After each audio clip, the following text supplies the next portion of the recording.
नमस्कार, मैं स्वप्निल और आप the news launcher Uttar Pradesh Uttarakhand देख रहे हैं। उत्तर प्रदेश की सियासत में बड़ा भूचाल आ गया।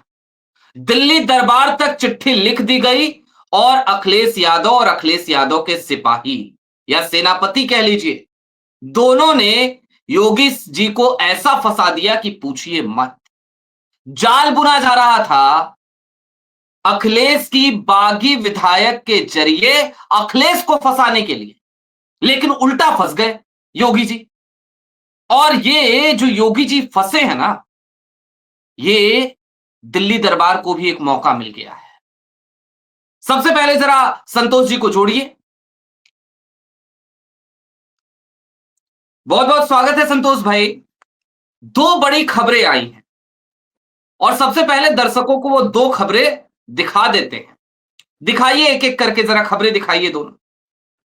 अब अखिलेश ने खोला मोर्चा, पूजा पाल को बीजेपी वाले मार देंगे, जेल हम जाएंगे, जांच हो, सीएम से मिलने वाले को किससे खतरा, ये एक सवाल उठाया। आरोप लगाया कि बीजेपी वाले मारेंगे और जेल हमको जाना पड़ेगा। अगली खबर इससे भी ज्यादा भयानक, ले आइए अगली खबर। अखिलेश से है खतरा, पूजा पाल के इस आरोप के बाद सपा के श्यामलाल ने गृह मंत्री को लिख दिया ये तगड़ा पत्र। हटाइए संतोष भाई, तगड़ा पत्र जो लिखा है उसके क्या मायने।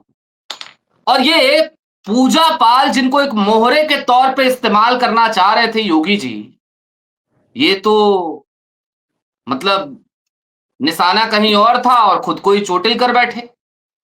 क्या हो गया ये। देखिए बिल्कुल स्वप्निल भाई, सबसे पहले तो द न्यूज लॉन्चर के तमाम दर्शकों को नमस्कार। और आज की ये जो स्टोरी है, दर्शकों को थोड़ा सा, पुराने दर्शकों को, युवा पीढ़ी को तो याद नहीं होगा।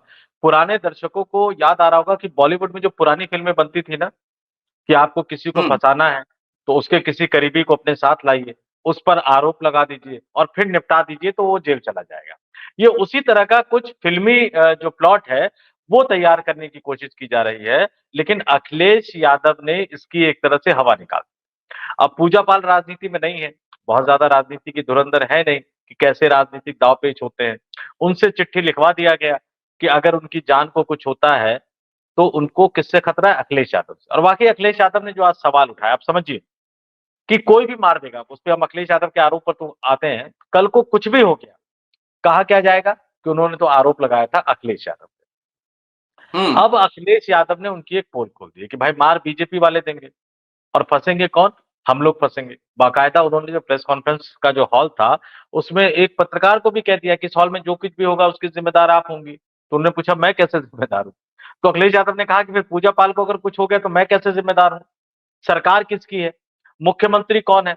और दूसरा जो सबसे तर्कपूर्ण सवाल उन्होंने उठाया है, क्या उत्तर प्रदेश की कानून व्यवस्था इतनी बिगड़ चुकी है? क्या उत्तर प्रदेश की कानून व्यवस्था इतनी खराब हो चुकी है? क्या बुलडोजर का इस्तेमाल करने वाले योगी आदित्यनाथ से अब उत्तर प्रदेश का पुलिस प्रशासन जो है वो डरना छोड़ चुका है? मैंने जानबूझ के अपराधियों का जिक्र नहीं किया है, मैं पुलिस प्रशासन का जिक्र कर रहा हूं, क्योंकि पुलिस प्रशासन जब मुख्यमंत्री से डरता है तो वो कुछ भी कर गुजरने को तैयार होता है, लेकिन पुलिस प्रशासन जब मुख्यमंत्री से डरने से इनकार कर देता है तो फिर उस प्रदेश का भगवान ही मालिक होता है, या यूं कहूं कि भगवान भी मालिक नहीं होता।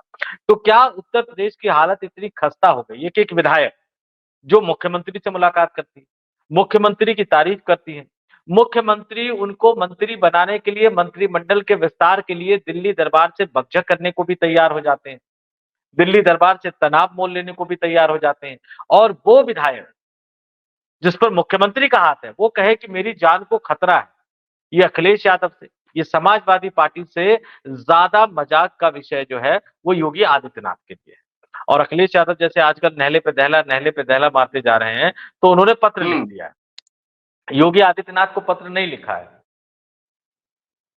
पत्र लिखवा दिया है उन्होंने गृह मंत्री अमित शाह को। अब अमित शाह साहब और योगी आदित्यनाथ साहब का रिश्ता तो सब जानते हैं, और वो पीएम सीएम वाला कानून भी आ चुका है, जेपीसी में गया है, लेकिन वो कानून भी पारित होगा। सोचिए कि एक मुकदमा लिखाया और आप अगर 31 दिन तक जेल में रह गए तो फिर कोई जरूरत नहीं होगी हाँ किसी को बहुमत साबित करने की। योगी आदित्यनाथ साहब जो जाति के आधार पर जो विधायकों की लामबंदी कर रहे हैं, उतनी जरूरत ही नहीं पड़ेगी। वो तो 31वें दिन अपने आप को यूपी के मुख्यमंत्री का पद खाली माना जाएगा, उसके बाद फिर बीजेपी विधायक दल की बैठक होगी और फिर से मुख्यमंत्री चुना जाएगा। आप समझिए, हालांकि ये मैं अभी मजाक में कह रहा हूं, क्योंकि जेपीसी में बिल रिपोर्ट आनी, उसके बाद शीतकालीन सत्र में इस बिल का सदन में आना, फिर कानून बनना, तो आपको दिसंबर तक इंतजार करना पड़ेगा। लेकिन इस तरह की परिस्थितियां क्रिएट की जा रही है।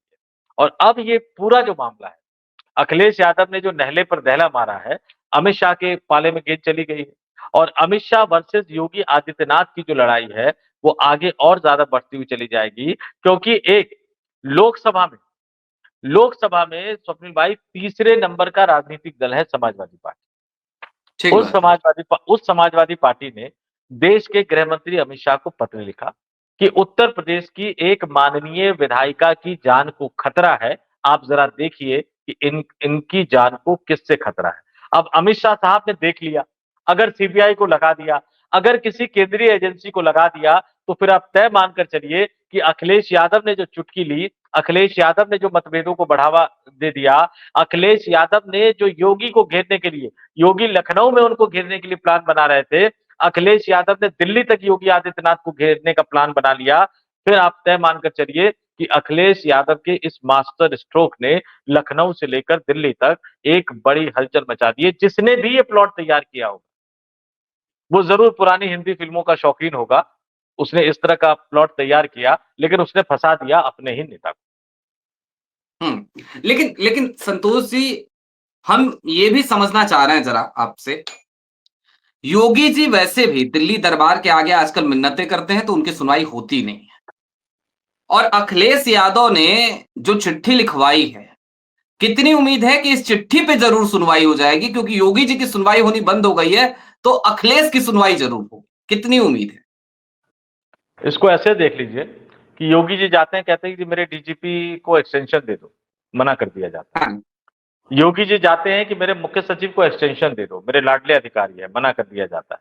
योगी जी को हिंदुत्व ब्रांड की छवि मजबूत बनाने में मदद देने वाले अधिकारी के लिए जाते हैं कि इनको एक्सटेंशन दे दो, इनको मूल कैडर में मत भेजो, कल ही उनको मना कर दिया गया। ममता बनर्जी जाती हैं कि हमारे अधिकारी को एक्सटेंशन दे दो, मोदी जी तुरंत दे देते हैं। कांग्रेस शासित सुप्पू राज्यों को के दे देते हैं। मुख्यमंत्री कांग्रेस शासित राज्यों के मुख्यमंत्री जाते हैं। अब हिमाचल प्रदेश में तो भारतीय जनता पार्टी के राष्ट्रीय अध्यक्ष जेपी नड्डा बेचारे अपनी पार्टी को चुनाव नहीं जितवा पाए, तो वो पार्टी के राष्ट्रीय अध्यक्ष के गृह राज्य में विपक्षी दल का नेता जो कि मुख्यमंत्री है, वो मोदी सरकार के पास जाता है, मोदी उनको अनुमति दे देते हैं, लेकिन अपने मुख्यमंत्री को नहीं देते। कौन से मुख्यमंत्री को? जिन मुख्यमंत्री साहब की चुनावी रैलियां, जिस देश में विधानसभा का चुनाव होता है, देखिए हमें एक चीज तो मानना पड़ेगा, विधानसभा चुनाव जिस राज्य में भी होता है, उस राज्य में कितनी रैलियों की डिमांड आती है। मैं बड़ा दिलचस्प जानकारी आपको देता हूं। हम योगी आदित्यनाथ की आलोचना करें, तारीफ करें, जो वो तमाम चीजें हैं, महाराष्ट्र में खेला हो गया था। महाराष्ट्र में जितने उम्मीदवार थे उनकी तरफ से एक रिक्वेस्ट आती है नेताओं के पास, केंद्रीय आला कमान के पास, वो अपनी राज्य इकाई को देते हैं कि इन इन नेताओं की रैली हो जाती तो मुझे चुनाव जीतने में फायदा हो जाता। नरेंद्र हम्म। मोदी से ज्यादा रिक्वेस्ट योगी आदित्यनाथ की आई। अब अच्छा। बीजेपी के लोगों के हाथ पांव फूल गए। तो फिर हुआ क्या कि इस बात की जानकारी जो थी, मैं नाम नहीं लूंगा उनका, भारतीय जनता पार्टी के राष्ट्रीय महासचिव है, वो अमित शाह के पास लेके चले गए। तो उन्होंने कहा ये क्या मजाक बना रखा है, मोदी जी से ज्यादा योगी जी। तो फिर उसको 20-25 उम्मीदवारों को फोन करवाया गया कि तुम अपनी रिक्वेस्ट को वापस ले लो और उसमें नाम लिख के भेजो कि तुम्हें मोदी जी की सभा चाहिए। तो ये हालत है कि कई जगह योगी जी की डिमांड ज्यादा आती है, लेकिन योगी जी की बात अपने ही प्रधानमंत्री, अपने ही गृह मंत्री और अपनी ही सरकार नहीं सुन रही है। और जब विपक्षी दलों पर इस तरह की मेहरबानियां हो रही हैं, तो फिर अखिलेश यादव ने क्या गलत कर दिया है? निश्चित तौर पर आप मानकर चलिए कि समाजवादी पार्टी के इस लेटर पर गृह मंत्री अमित शाह संज्ञान जरूर लेंगे। हालांकि उस संज्ञान का स्तर क्या हो, ये कह पाना अभी संभव नहीं है, लेकिन संज्ञान लेंगे। और जब वो संज्ञान लेंगे और किसी न किसी जांच एजेंसी को देंगे या किसी केंद्रीय सुरक्षा एजेंसी से पूजा पाल को सिक्योरिटी दिलवाएंगे, तब आप समझ लीजिए कि दिल्ली और लखनऊ दरबार का जो मामला है, वो और ज्यादा क्रिटिकल होता चला जा रहा है। वैसे भी योगी जी नाराज है। कल मैंने दर्शकों को खबर बताई थी कि उनको मंत्रिमंडल विस्तार करने से रोक दिया गया है, तो योगी जी वैसे ही हम्म। दुखी हैं। अच्छा, उत्तर प्रदेश में राज्यपाल बनकर बैठी हुई हैं आनंदीबेन पटेल, गुजरात की मुख्यमंत्री रह चुकी हैं वो। और बड़ा दिलचस्प है, उत्तर प्रदेश में लगातार रिकॉर्ड बन रहे हैं। मुख्यमंत्री ने रिकॉर्ड बना दिया, राज्यपाल ने रिकॉर्ड बना दिया, ऐसा आपने बहुत कम सुना होगा, लेकिन राज्यपाल आनंदीबेन पटेल ने भी रिकॉर्ड बना दिया। तो आखिर ऐसा क्या कारण है कि नरेंद्र मोदी और अमित शाह उत्तर प्रदेश के राज्यपाल को नहीं बदल रहे हैं? गुजरात से आने वाली महिला को, गुजरात में मुख्यमंत्री रह चुकी महिला को वो लगातार उत्तर प्रदेश का राज्यपाल बनाए हुए हैं, राजभवन में बिठाए हुए हैं। तो कहीं ना कहीं तो कोई दिलचस्प खेल चल रहा है। अब अमित शाह की हम्म। तरफ से मैसेज मुख्यमंत्री कार्यालय में जाता है, या राजभवन जाता है, या गृह मंत्रालय के किसी अधिकारी का मैसेज उत्तर प्रदेश के डीजीपी के पास आता है, या गृह मंत्रालय के किसी अधिकारी का मैसेज उत्तर प्रदेश के मुख्य सचिव, हालांकि वो छुट्टी पे चले गए हैं, तो जिनको जिम्मेदारी दी गई है उनके पास जाता है। इस बात के लिए हमें थोड़ा सा इंतजार करना पड़ेगा, लेकिन ये तय मानकर चलिए कि संज्ञान तो लिया जाएगा, और जरूर लिया जाएगा। अखिलेश यादव की इस गुगली ने योगी आदित्यनाथ को भी फंसा दिया है, और नरेंद्र मोदी को भी, अमित शाह को भी फंसा दिया है। हम्म।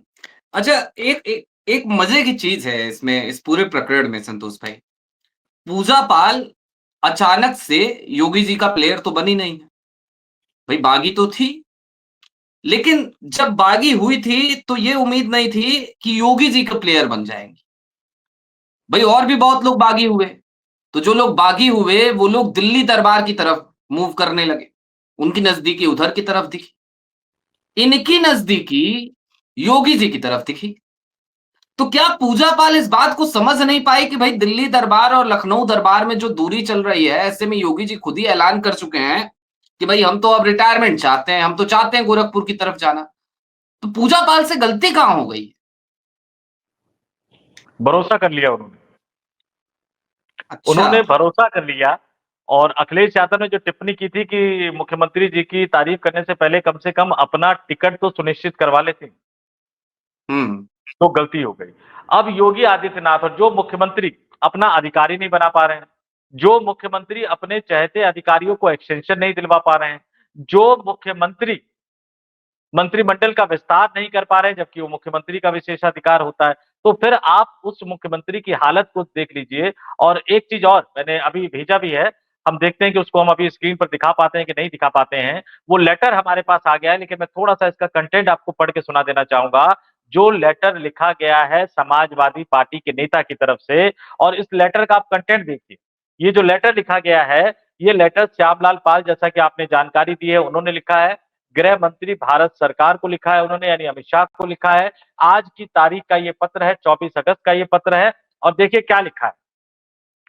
जनपद कौशाम्बी से चायल की विधायक श्रीमती पूजा पाल के इधर कई बयान सोशल मीडिया और प्रेस में नजर आए हैं। ये सभी बयान सत्य से परे और मर्यादाहीन है। ये बयान भाजपा प्रेरित है और समाजवादी पार्टी के प्रति साजिश का अंग है।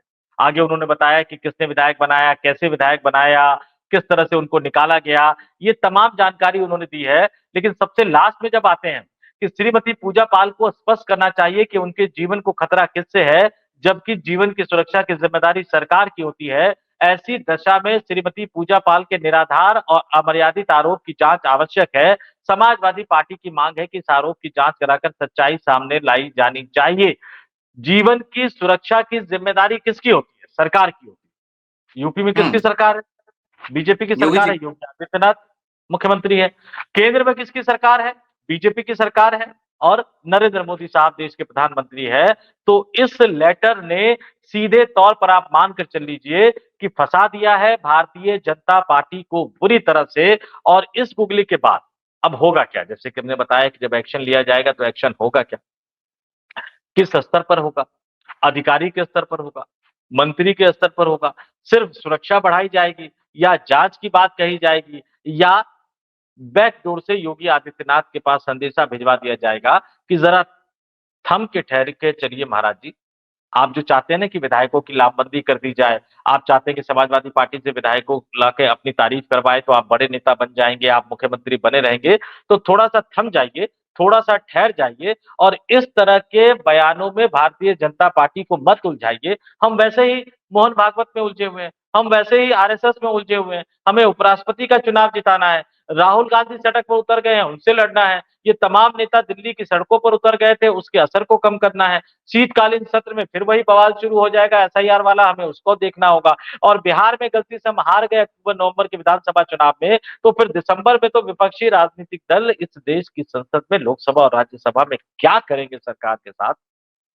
इस बार तो बिल के कागज के टुकड़े फाड़ के गृह मंत्री पर फेंका। इस बार तो नरेंद्र मोदी को लेकर सीधे सीधे कहा, वोट चोर गद्दी छोड़। अगली बार तो पता नहीं क्या होगा दिसंबर में जब संसद की बैठक होगी, न बिरला साहब बचा पाएंगे, और जो नए वाले उपराष्ट्रपति बनेंगे वो एनडीए के बनेंगे कि विपक्ष के बनेंगे, इस पर इंतजार करना पड़ेगा। लेकिन अगर एनडीए के भी बनेंगे इस पे तो भी नहीं नहीं, उनके लिए ये बचा बड़ी पाना अजीब मोदी बात को आपने बहुत कह दी। मुश्किल होगा। नहीं नहीं संतोष भाई, मैं काउंटर कर रहा हूं, ये बड़ी अजीब बात आपने कह दी। आप फिर कह रहे हैं कि पता नहीं किसके बनेंगे। अरे नंबर गेम तो क्लियर है, नायडू साहब भी क्लियर हैं, जगन मोहन भी क्लियर हैं, बीआरएस भी सपोर्ट कर देगी। तो नंबर गेम तो बहुत अच्छा है, इसमें कहां संदेह बच जाता है। माफ नहीं, कीजिएगा, नायडू, थोड़ा सा विषयांतरित हो रहा है, लेकिन फिर भी ये समझना जरूरी है। आपने बड़ी मजेदार बात कह दी। ऐसा कैसे कह सकते हैं आप? देखिए नायडू साहब तो क्लियर है, लेकिन हाँ, क्या उनके सांसद क्लियर हैं? क्योंकि जिस तरह से अरविंद केजरीवाल ने कह दिया कि देश हित में मानेंगे उनके सांसद। अंतरात्मा की आवाज पर वोट करना चाहिए, और जगन मोहन रेड्डी तो क्लियर है, लेकिन हम्म। उनके सांसद क्लियर हैं। आप सोच के चल लीजिए, आंध्र प्रदेश से सांसद बने हुए, चाहे वो लोकसभा के हो चाहे वो राज्यसभा के हो, अगर संयुक्त आंध्र प्रदेश में जन्मे विपक्षी गठबंधन के उम्मीदवार को, रेड्डी साहब को वोट नहीं देंगे, तो वो आंध्र प्रदेश की जनता के सामने क्या कहेंगे वो हम्म। आंध्र प्रदेश की जनता को? चंद्रबाबू नायडू क्या मुंह लेकर जाएंगे? अच्छा, आंध्र प्रदेश का मुख्यमंत्री बनने का सपना देखने वाले पवन कल्याण क्या मुंह लेकर जाएंगे? उनके पास भी 2 सांसद हैं। और सबसे बड़ी बात है कि बहुमत का आंकड़ा कितना है? एनडीए के पास बहुमत है, बिल्कुल सही बात है कि एनडीए के पास बहुमत है, लेकिन ये अंतर सिर्फ 34 सांसदों का है स्वप्निल भाई, सिर्फ 34 सांसदों। अब इन 34 सांसदों में जरा आप देख लीजिए, गुना भाग जोड़ के देख लीजिए। सत्यपाल मलिक साहब के निधन के बाद उनको राजकीय सम्मान नहीं दिया गया। जगदीप हम्म। धनखड़ को किस तरह से अपमानित कर उपराष्ट्रपति के पद से हटा दिया गया। जाट समुदाय के वोट के बल पर भारतीय जनता पार्टी की सरकार राजस्थान में है। जाट समुदाय के वोट के बल पर पश्चिमी उत्तर प्रदेश में भारतीय जनता पार्टी जीती है। जाट समुदाय के वोट के आधार पर हरियाणा में कई सीटें जीती हैं। दिल्ली में तो प्रवेश वर्मा को मुख्यमंत्री पद का एक तरह से इन्होंने दावेदार घोषित कर दिया था, अरविंद केजरीवाल के खिलाफ उतार दिया था। मुख्यमंत्री को हराकर वो विधायक बने, अंतिम समय पे उनको एक तरह से अपमानित करके कह दिया गया, नहीं नहीं, रेखा गुप्ता के मंत्रिमंडल में आप मंत्री बनो। हम्म। पता नहीं रेखा गुप्ता की सिफारिश किसने की, कहां से आई, कैसे आई, वो मुख्यमंत्री बने। तो ये जितने जाट सांसद हैं, जो जाट लैंड में और किसान लैंड में जो राजनीति करते हैं, वो क्या मुंह दिखाएंगे? जयंत चौधरी क्या मुंह दिखाएंगे अपने लोगों को? आपने तेलुगु देशम पार्टी की बात की, कई अन्य राजनीतिक दलों के सांसद और बीजेपी के सांसद 240 है। और बड़ा दिलचस्प आंकड़ा मैं अपने दर्शकों को बता देता हूं, 102 सांसद ऐसे हैं जो भारतीय जनता पार्टी या राष्ट्रीय स्वयंसेवक संघ के बैकग्राउंड से नहीं। हम्म। 102 सांसद। उनमें से कुछ सांसदों की अंतरात्मा जगा सकती है कांग्रेस, उनमें से कुछ सांसदों को तोड़ा जा सकता है।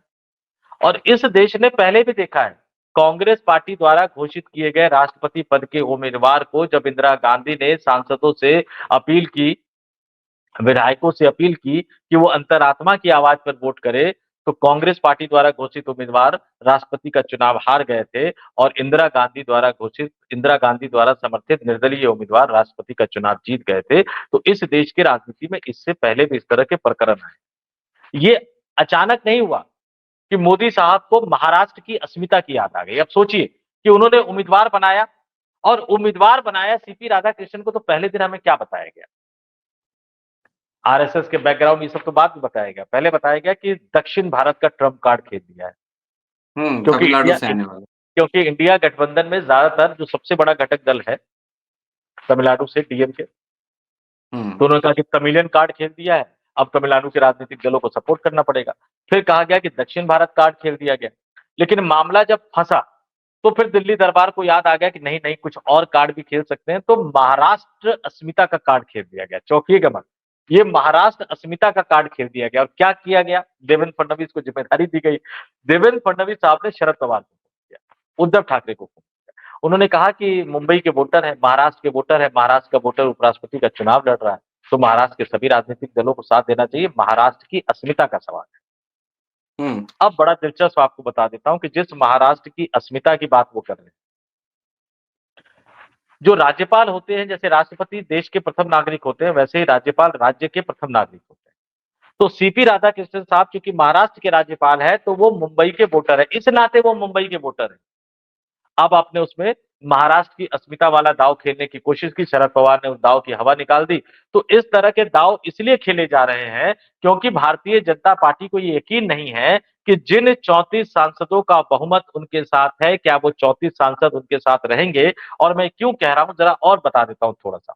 तेलुगु देशम पार्टी लोकसभा 16, राज्यसभा 2, 18 सांसद। नायडू साहब ने बयान दे दिया ना, इन 18 सांसदों में से कौन क्या करेगा किसको पता। गुप्त मतदान प्रणाली के जरिए वोट होता है। जनता दल यूनाइटेड के लोकसभा में 12 और राज्यसभा में 4 सांसद है, 16 हो गए। नीतीश कुमार साहब मजबूरी में है, वो देंगे, ऐलान करेंगे, लेकिन जेडीयू के सांसद क्या करेंगे। इसके अलावा आप देखिए, पवन कल्याण साहब के पास 2 लोकसभा में सांसद है, जयंत चौधरी साहब के पास 2 लोकसभा में और 1 राज्यसभा में, वो खुद है। जाट लैंड की बात आएगी तो वो क्या करेंगे। चिराग पासवान लगातार जिस तरह का फीडबैक दे रहे हैं, ऐसा लग रहा है कि हो सकता है कि वो प्रशांत किशोर के साथ चले जाए बिहार में गठबंधन करके चुनाव लड़ने के लिए। तो उनके 5 सांसद, वो खुद भी सांसद है, वो क्या करेंगे। एचडी देवगौड़ा साहब क्या करेंगे।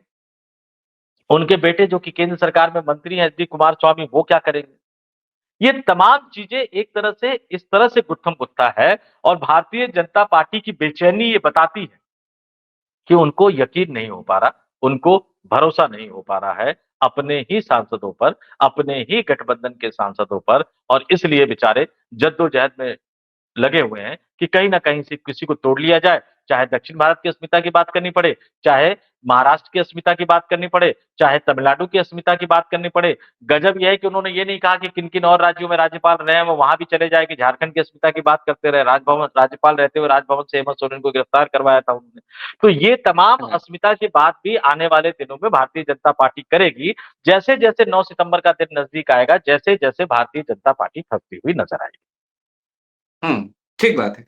अच्छा संतोष भाई, चलते चलते एक आखिरी सवाल है, और सवाल क्या, बस एक क्विक रिस्पॉन्स इस पे चाहिए था।